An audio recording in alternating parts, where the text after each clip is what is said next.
আগামী কুরবানিদের একটা সিনেমা আসতেছে যেটা ভায়োলেন্সের বিও নাই, বিট করার তো প্রশ্নই আসে না।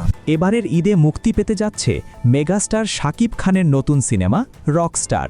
তবে সিনেমাটি মুক্তির আগেই এটি নিয়ে শুরু হয়ে গেছে নানা ধরনের আলোচনা ও তুলনা। আর সেই আলোচনায় নতুন মাত্রা যোগ করেছেন মেহেদী হাসান হৃদয়। সম্প্রতি হৃদয় দাবি করেছেন, এই কোরবানির ঈদে এমন একটি সিনেমা আসছে যেখানে ভায়োলেন্সের ভিও নেই। আর এই ধরনের সিনেমা আমাদের হারাবে এমন প্রশ্নই আসে না। তার মতে এখনকার দর্শক মূলত অ্যাকশন সিনেমাই বেশি পছন্দ করেন। আর তাই শাকিব খানের রকস্টারের মতো সিনেমা বর্তমান সময়ে খুব বেশি দর্শক টানতে পারবে না বলেই তিনি বিশ্বাস করেন। মেহেদী হাসান হৃদয় আরও বলেন, বর্তমানে বাংলা সিনেমায় অ্যাকশনের একটা আলাদা জোয়ার চলছে।